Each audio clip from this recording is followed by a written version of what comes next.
all looking to diversify outside of what they're doing, there's an interesting company that we've lined up. Yeah, one such company that we're going to be talking about is SPML Infra. Now, the company is in focus on the back of its 207 crore of an order win that they've received from the Jal Jeevan Mission project. In fact, if you just look at it, they've received this order from the water supply in Rajasthan. It's involving a 10-year period. We have Abhinandan Sethi, the managing director of the company, to talk to us about this. So, Mr. Sethi, first of all, just to start the conversation, I want to understand the current order book in picture. How are the order inflows shaping up with this new order win in picture? Hi, thank you. Thank you very much for having me on the call. Our total order book today stands at about 4,500 crores. We have received 2,800 crores order in this year, and our visibility is now very strong. We expect that the orders which came in Q2 will convert into billings in Q3, and the ones which came in Q2 will start to bill in Q4.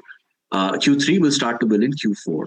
So we expect things to pick up a lot of momentum in our revenue fold.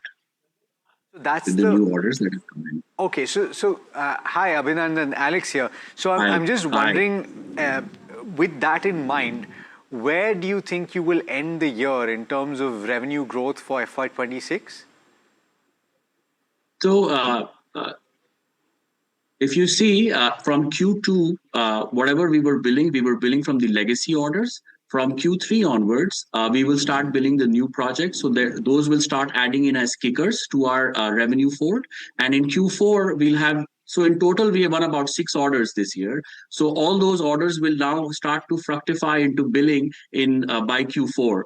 So we can expect a very healthy turnover for Q3 and Q4, and far, far better than what we did in Q1 and Q2. So far better, do you define that as double-digit growth or high single-digit growth or 20+% growth? Far better is definition differs. So we expect to close above 1,000 crores this year in revenue. We closed last year about 772. We will do better at more than 1,000 crores this year. So that's a great qualification. So Abhinandan, the other aspect, and you spoke about legacy orders. So I'm just wondering about the implication of that on the bottom line as well, because your margins were impacted by those legacy orders. And as you see them moving out of the system, will the trajectory of margins also change quite dramatically heading into Q4? Yeah, our margins will get better with these new orders. Our bidding team has done a great job at getting these tenders at a very healthy, profitable rates. We will expect our margins to be in the range of 10 to 12% for our entire revenue fold and EBITDA. Abhinandan, you're saying that 10 to 12% is the kind of margin that we should be looking forward to. But now with the integration of battery energy storage system as well, which has a comparatively higher margin profile, around 15 to 17%, if I'm not wrong, from FY27 and 28, once this is integrated and the plants are commissioned, what would be the margin profile then? And also from the 1,000 crore of revenue this year, from FY28, what would the number look like? So a battery energy storage system is something that SPML is betting heavily on. We are very keen on delivering a successful entry into this segment. We've done a tie-up with an American company, Energy Vault. They are helping us in the entire process of manufacturing facilities, setting up our plants, getting us the technical know-how. And there is a lot of opportunity in this segment. If you see, from the segment per se, it's about 4.36 lakh crores that the opportunity that India has in the energy storage segment up to 2029, 2030. And India has a dream of round-the-clock solar, round-the-clock renewable energy, and battery energy storage systems forms the heart of it. So it's a very good market segment, and as supply will peak, we will see margins to, as supply will improve, you will see margins to also improve. However, our overall guidance for SPML will remain at 10 to 12% EBITDA level blended. But are the headwinds which were there earlier with regards to Jal Jeevan Mission project, are they now largely behind? Because there was issue with regards to where the working capital cycle was concerned in terms of the delay also which we've seen for project awarding. So has that picked up now? Is this an issue which is largely behind? So the issue is largely behind us now. If you see if you see the order inflows that we have got over the last 6 months, it's all behind, because now what the states have started doing, they have started tying up with funding agencies and started funding these projects.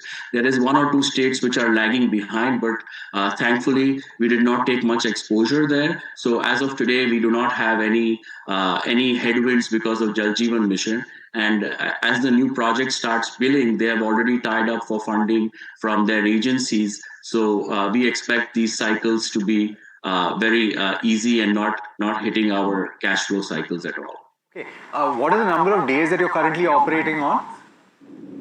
We are operating on about 60 to 90 days.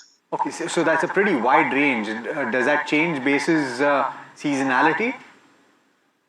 So it changes based on a certain state. So some states pay very quickly. Some states pay as soon as you bill, they start paying you in 7-8 days because their process are that efficient. Some states pay over a period of 30 days because they don't pay from site, they pay from their head offices. So the bill has to go from, so it just depends on those things. So that's why it's in the range of 60 to 90 days. So the reason I was asking for clarity on that is I'm wondering whether directionally you expect that this will more or less stay the state of affairs. 60 to 90 is what you will hover in. Yeah, I think it will remain at that. Okay. Let me ask you. It will get better for March, because March usually your collections are far superior than any other quarter. But overall, from a year standpoint, it will remain at that. Okay, fair enough. Let me ask you about order conversion as well, Mr. Sethi, because I see that you have L1 position in orders worth 1,125 crore rupees. And you said that you've already gotten significant orders that will aid your revenue recognition over the course of the remainder of this financial year. What about conversion of these orders where you are L1? Does that take you to that 5,000 crore mark that you had the ambition for? Yeah, that's a great question. So as soon as these 1,100 crore converts into that, we will hit our guidance that we had given in our earlier call, a closing order book of 5,000 crores. We are very hopeful that these 1,100 crores will convert in Q4 before March, and we will very well meet our guidance that we had given in the earlier call. Plus, we have multiple bids that are ongoing currently.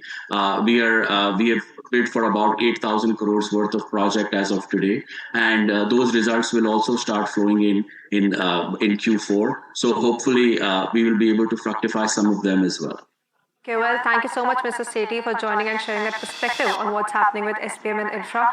But viewers, it's time that we slip into a very short break. Do stay tuned in. We'll be right back.